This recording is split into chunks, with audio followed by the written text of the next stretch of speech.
Hello brothers and welcome back to another video. So today we're going to talk about Mr. Big Blue himself, Roboute Guilliman. At the moment he is smashing face with Mortarion and the Death Guard in the current lore situations, but I'm wondering what is next, because we all know that Ultramarines, especially Roboute, has that thick plot armor, so we know he's going to come out of it basically unscathed, wielding his banners of Ultramar saying we are victorious. So for me, I want to focus on what is next. What is next for him? What is next for his actions? Because basically now, this guy is the Emperor. I know a lot of people could disagree with that in some kind of way, but with the sword he has, the sword of office, the titles he has, the interactions he's actually had with the Emperor, this guy is basically the de facto Emperor of the Imperium. So let's jump in and let's have a little discussion. Just a word of warning, I will be talking about Dark Imperium and I will be talking about the Plague Wars books because it matters in this video. So if you haven't read any of them and you don't want to be spoiled, then stop watching the video right now. As I just mentioned, basically what's going on with Roboute right now in the books and everything is that Mortarion is bringing his Plague Wars to Ultramar and all the surrounding areas, and we all know that basically Guilliman's got to win this. He's got to smash Mortarion down, and Mortarion will just go away licking his wounds, let's say, in a weird kind of way that he'd probably enjoy and get loads of infections from it. But I'm wondering what is next now? What is next for the Imperium and what is next for Roboute? Since Roboute is leading the Imperium, so his actions have the a big effect on where the story goes. Now, we talked about this a couple of days ago about the Faith and Roboute Guilliman. That is one of the big key factors, I think, in the story where it could possibly go. But another key factor, which we talked about the other day as well, is Belisarius Cawl and his actions towards the Imperium. I think those are the two big key factors where the mindset of Guilliman could be affected. So let's start with the Faith first, because I want to flip it on its head. I actually don't want to talk about the Adeptus Ministorum. I want to talk about Lorgar possible return and the effects of his faith coming back and haunting Guilliman once more. So for those of you who don't know, at the end of the Plague Wars books, it basically ended with Roboute opening a box and getting out the Legio Divitatis, and he started to read the Legio Divitatis for the first time. Now, a lot of people took this in different ways. Me, personally, I took this as Guilliman reading the book to best understand his enemy. You know, theoretical, read it to see what their mind's like. Practical, use it against them. You know, that kind of Ultramarine stuff we've come to enjoy in the past. Some people took it that, you know, maybe Guilliman is actually starting to embrace the truth that the Emperor is some kind of a god and he is a son of a god. Remember what happened last time that happened? Oh, Mr. Good Old Lorgar. Now, Lorgar is the main topic of this whole video because I think it would be absolutely brilliant for him to come back in some kind of story sense. Not only to get a new Primarch model on the tabletop, because we all love that, don't we? But what about him coming back and affecting the story directly? Because when you look at the 40k as a whole, it is one of the most ironic storylines you can ever possibly imagine. This all started with Lorgar. The Imperial religion started with Lorgar and the Legio Divitatis. Now it's gone basically full circle, and we are now at a point where the Imperial religion is the foundation of the Imperial society, all through the actions of the first heretic, because Roboute and the Emperor basically smashed the planet. What's it called? And not Nikea. The name escapes me, but they basically blew up a planet which they made Emperor statues on and made it like, you know, the Emperor's a god and all that kind of stuff. And I know the name's got to come back to me sometime in the video.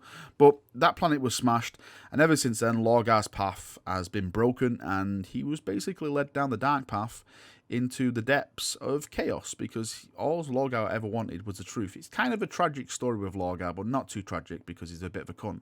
So where does that put Roboute Guilliman now in the situation with Lorgar coming back? Now, if Lorgar did come back into the current storyline, I would love to see how it would play on his mind about the whole imperial religion taking root in the Imperium, which he basically started. I think that would be a really, really interesting standpoint to see what his mindset would be. Would he still say, oh boy, the Emperor is finally being accepted as a god. Have I made the wrong decisions? Or would he just go, all as planned, this was all meant to be, the Imperium have now embraced it, but I don't care, I found bigger and better gods to serve and to play with. And don't forget, the Ultramarines / Guilliman and the Wordbearers / Lorgar have a bit of a rivalry, because Guilliman burnt that planet. It was Lorgar who basically burnt Calth and took the war to the 500 worlds along with the World Eaters, and they butchered, ravaged, destroyed anything that they came across, which was Roboute's. Roboute took this very, very personally, as you would, and he swore revenge. And we had this basically a massive part of the Horus Heresy with Wordbearers and Ultramarines just smashing each other over their head with different things. And so if he did come back, I'm sure there'd be some kind of rivalry there. It probably would be very, very good for lore opportunities, like story opportunities as well. You can delve into the mind of Roboute and Lorgar. It'd be really, really cool if Lorgar found out that Roboute read the Legio Divitatis and maybe tried to use that against him, saying, I've seen you finally come round to the light, that kind of dialogue and stuff. And Roboute's like, no, the book was trash, and throws it in his face. I don't know, something along the lines of that. I also think that Lorgar is basically one of the most powerful Primarchs who could potentially return as well for Chaos. Whereas you have stuff like Magnus, who's Zinch, where you have Mortarion, who's Death Guard. These guys just have one god. They can only bring one friend to the party. Where if Lorgar returns, he's basically Chaos Undivided. He has the attention of all the gods. So through him, he could spin evils and plans, which could devastate and, potentially risk the Imperium more than any other Primarch returning. You could technically say that Perturabo is also Chaos Undivided, but no one likes Perturabo. He just needs to stay on his fortress world and cry into the pillow. So if Lorgar did come back, I do think that he himself would be the most powerful foe that Guilliman would face up to date when it comes to Chaos. And of course, you can argue about there's other Xenos factions out there, Varak, that could give it to him, but for now, let's just keep it on the Chaos subject. So from a personal and an emotional level, I think Lorgar would be pretty boss to come back into the story if it did go down into the depths of fighting another Primarch and all that kind of stuff, which basically GW do now, because these big characters sell a lot of money. There's really no argument about it. Primarchs coming back, the whole 8th edition story moving forward has done wonders for GW. Some people hate it. Yep, you're entitled to hate it, but when you look at the profits they're making with all these, new models and stuff like that, then it's absolutely winning for them. So it would only make sense for them to carry that on and keep doing what they're doing. Now, another major plot point which could happen is Mr. Big Old Robotic Boy, Belisarius Cawl. Again, we talked about him the other day and the whole Order 66 theory, which I do not believe Belis Cawl is loyal to the Imperium, but his loyalties can cause some issues. Now, one of the issues which we did talk about in the video the other day, but we only briefly touched on, is Belisarius Cawl wants to become the head honcho of Mars. He wants to lead Mars. He wants to take over Mars. He feels that Mars is stagnant. A lot of the factions on Mars hate Belisarius Cawl because of the way he is. He wants to advance technology. He wants to use technology which is basically seen as heresy. For example, the AI devices which Guilliman has on his ship. That is something the Mechanicus completely looked down on. The last time we had AI interactions and all that kind of stuff, remember that Men of Iron happened, and that was not a good time. What we know about the Men of Iron is that we only just survived that war and the Men of Iron were defeated, though there is still Men of Iron out there, so we're told. Blackstone Fortress. So his actions and his way of thinking can cause some problems for Roboute and the way the Imperium is currently heading. Because all it takes, really, is for Belisarius Cawl to basically do a coup and take over Mars. Then Mars sends a message out to Guilliman saying, hey, we're being attacked from within. And then that would put Guilliman in a really, really, really awkward and hard position. What does he do? Does he go and help Belisarius call and say, no, right, Mars is yours, and then basically come to the wrath of Forge Worlds throughout the galaxy, maybe rioting and, you know, turning their back on the Imperium, stopping the war effort from across the galaxy?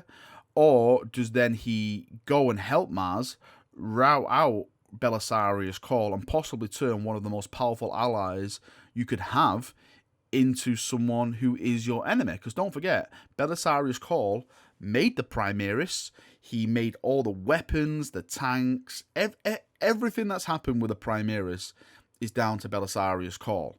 Now, if he was to become an enemy, maybe that technology, maybe that information about making the Primaris and all that kind of stuff could fall into the enemy's hands. Imagine if Belisarius Call went to Chaos and he was like, you know what, I've been betrayed. I've finally seen the so-called light. I want to join you guys. And he took all that technology which the Imperium has and he gifted it to someone like... Do you imagine Fabius Bile getting hold of all the secrets that Belisarius Call had? That guy would absolutely have a field day when it came to making new things and stuff like that. So it's probably one of those situations where, personally for me, I could see Guilliman siding with Belisarius Call, because I think he is more of the powerhouse than everyone else, all the other factions really on Mars and stuff like that, with all the technology that he has at his disposal.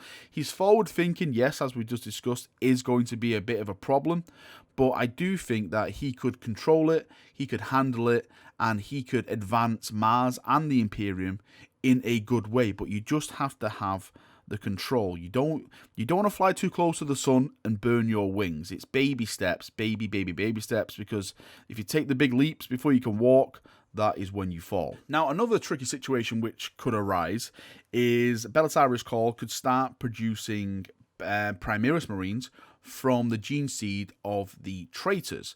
Now, this was discussed between Roboute Guilliman and Belisarius Call. Roboute hands down refused to use the gene seed of his turncoat brothers to make new chapters and stuff like that, even though Belisarius Call argued that, you know, it wasn't the gene seed that was corrupted, it was the Primarchs that were corrupted that led the Sons to their, you know, to their traitorous causes. He even mentioned that, you know, there's been some Ultramarine successor chapters that have turned to Chaos. Does that mean the Ultramarines are all corrupted and they should have, you know, their Primaris recruits being stopped being made, you know? And so it does make sense from a Belisarius Call standpoint, but Guilliman basically thought if those gene seeds started to come back, then the chapters themselves would really start to distrust those Primaris, and it may even cause a civil war between the Astartes once again. I do get Guilliman's standpoint in this, but for me personally, I would side with Belisarius Call, and the facts that he stated is that simply it wasn't the gene seed that was bad. It was the traitors in their position which were led down the dark path by their so-called Primarchs. That's what led them to be corrupted. It wasn't the actual gene seed. It wasn't a defect in their gene seed or anything like that. And when it comes to making new chapters, I think some of them could really benefit from having some of the traitor gene seed being brought back to life. You know, Lorgar's lot were very loyal and stuff like that. To Lorgar, that is, not to the Imperium.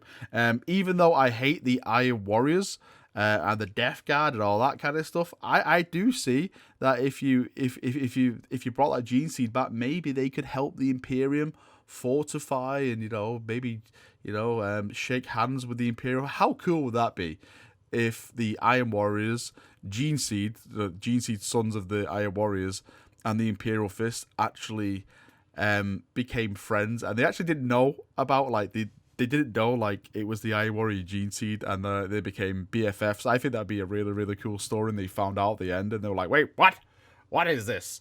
We have been catfished, brother. So yes, I do think if they go down that kind of story road, I do think it would be really, really interesting to see some of the stories that could come out of it. I think that would be absolutely cool because, like I just mentioned, there's so many opportunities you can do and mix and match chapters, put them in certain situations with chapters who they were enemies with, but now, you know, this successor chapter is friends and helping this chapter out to build bigger, better things, and there's so many possibilities and awesome stuff you can do. All right, Chaperonios, I think that's enough ranting for me for one day. Tell me what you think. What is next for Roboute Guilliman? Maybe it's not Chaos. Maybe it's not Belisarius Core. Maybe it's something to do with the Xenos. But then again, I think the Xenos will have their own little wars where Guilliman's not around. I think Armageddon, as we've discussed before, and I don't think Guilliman will get involved in that. I think other factions will be the de facto players when it comes to that scenario, rather than Guilliman getting involved in himself. But that's me done for another video. Thank you for coming. Thank you for watching. As always, leave your comments below, and we can have a nice little healthy discussion about it down there, brothers. Thank you. See you now. Have a great day, and bye-bye.